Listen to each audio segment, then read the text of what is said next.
আমি বামফ্রন্ট সরকারের আমলে দেখেছি তারা চিকিৎসা ব্যবস্থাটাকে অবহেলা করতেন।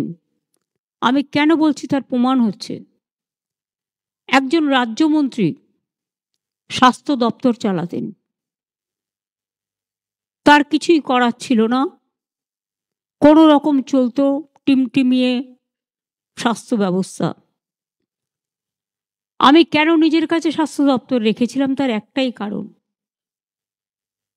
এই যে স্বাস্থ্য বিভাগে উন্নয়ন, এই উন্নয়ন কখনোই একটা রাজ্যমন্ত্রীর পক্ষে করা সম্ভব নয় এবং এটা একটা ভাস্ট এরিয়া। টোটালটা নজর রাখা, টোটালটা দেখা, এবং আপনারা নিজেও জানেন আজকাল কত ফেক ভিডিও যেমন বেরিয়েছে, ফেক মেডিসিনও বেরিয়েছে, নানা রকম লোভ এত বেড়ে গেছে, একটা ভালো কাজকে খারাপ করে দিতে 1 সেকেন্ড লাগে। অপপ্রচারটা এত বেশি আজকের দিনে হয়। আগে তো সোশ্যাল নেটওয়ার্কটা ছিল না।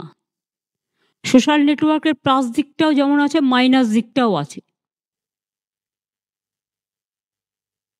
কাজেই এটা সামলানো, যদি ডক্টরস কমিউনিটি এক হয়, রাজনীতির ঊর্ধ্বে ওঠে। কারণ আপনাদের রাজনীতি নেই, আপনাদের রং রাজনীতির রং নয়, আপনাদের রং একটাই, সে রংটা হচ্ছে মানবতার এবং সেবার। এবং আমরা মনে করি আমরা আসার পর আপনারা ছিলেন বলেই, এটা আপনাদের কৃতিত্ব, আমার নয়, আমাদের নয়। বিনামূল্যে রোগ নির্ণয়, চিকিৎসা, সরকারি হাসপাতালে বিনা পয়সায় চিকিৎসার ব্যবস্থা করা হয়েছে।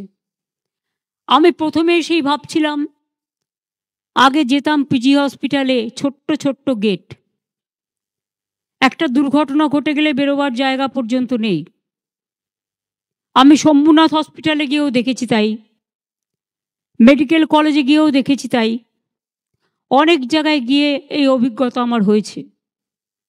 তখনই সঙ্গে সঙ্গে আমরা সিদ্ধান্ত নিই, হাসপাতালের গেটগুলো আগে বড় করো, হসপিটালগুলো রং করো, হসপিটালগুলো নাইট শেল্টার করো। এগুলো করার প্রয়োজন আছে, কারণ আমরা সবাই জানি আগে দৃষ্টি সুন্দরী, তারপরে গুণ বিচারী। অর্থাৎ আগে দেখতে হবে আপনাকে, যেটা আমি বলছিলাম, ব্যবহার সুন্দরী,